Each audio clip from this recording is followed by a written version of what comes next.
There used to be a baseball manager. He used to say, nice guys finish last.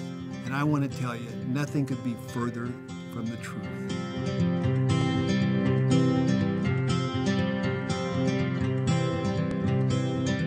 You know, many times I've thought about my grandparents, my father, and wanted to have another conversation with him.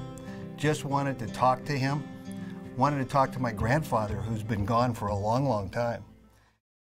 I think back to when I was a young kid, and I looked down from the top of the Empire State Building, and I said, Aunt Natalie, are those people down there? And she said, yes, they are, Lon, those are people. I said, Aunt Natalie, I said, they look like ants.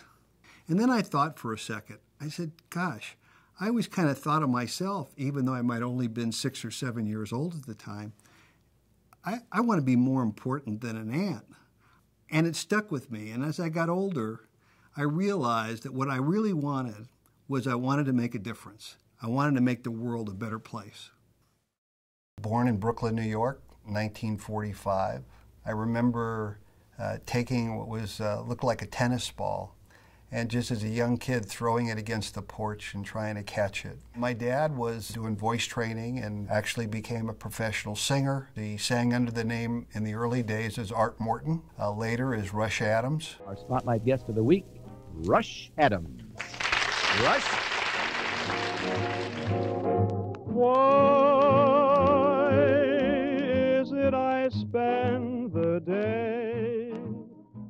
Baseball was a big part of my life. As a kid, I remember in New York going to aunts and uncles' house and watching the game of the week because the family would all come together. One thing I found that I could do is that I could really throw a baseball, and I could throw it hard.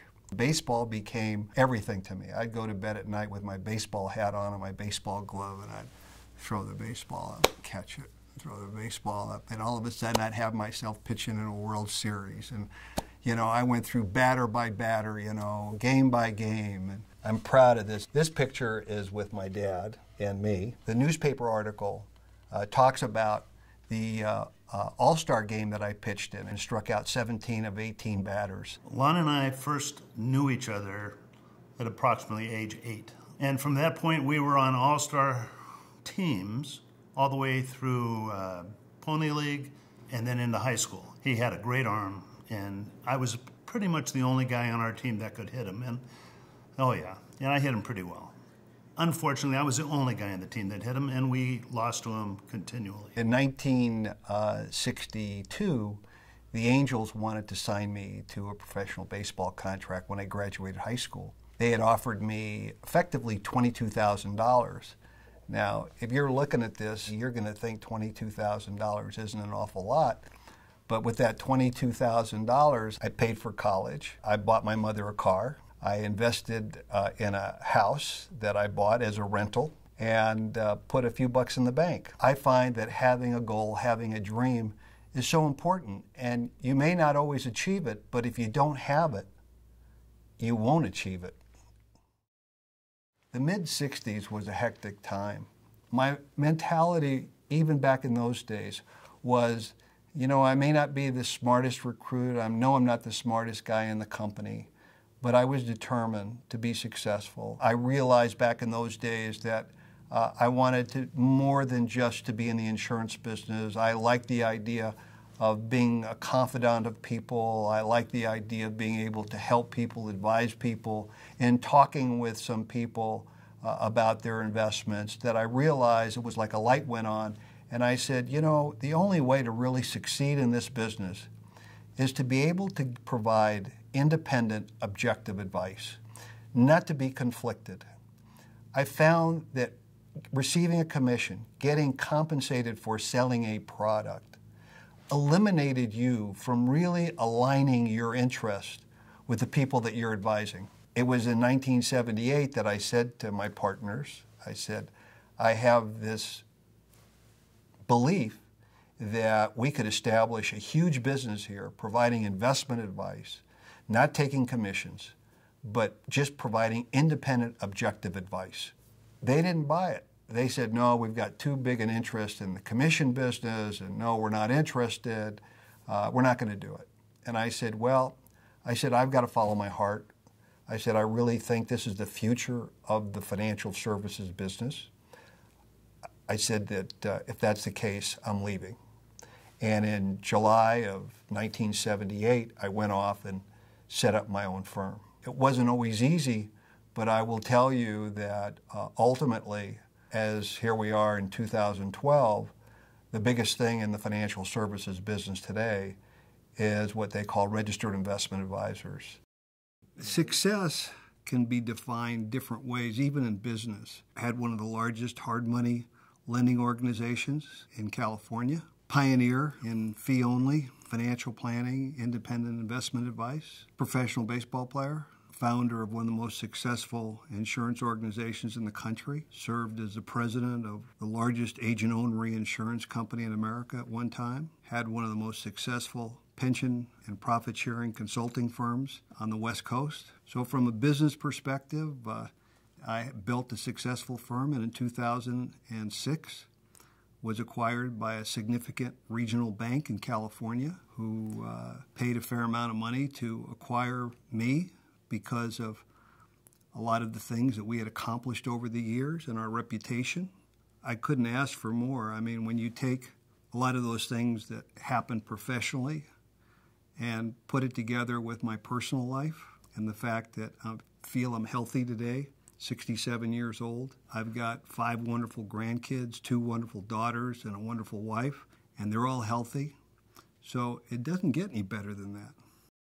Failure or adversity is experienced by everyone at one time or another. It's just part of life. Life is not one continual high. What really separates people is how they deal with failure or how they deal with adversity. He was always there for his clients, and in many regards I would tell him, I said, why are you taking all the heat? Everybody was a big boy, everybody was in it. But he went out of his way to try and take the heat as much as he could. My wife has been a great saver all these years. And so one day I go to Rocky and I said, Rock, I said, it's not raining outside. I said, there's a storm. And I said, things are really bad. We owe a fair amount of money at the bank. We want to make good to clients because I told them not to worry. I said, I want to take care of it. I said, the most important thing I have right now is my reputation. And if I don't protect my reputation, if people don't feel that I'm an honorable person, I said, then we won't be able to stay in business or go back into business in the future. And I think that because I had confidence in my ability to come back, and I knew I had my reputation. So there's an old saying, they say when the going gets tough, the tough get going. I don't know how tough, but you can't run away from trouble.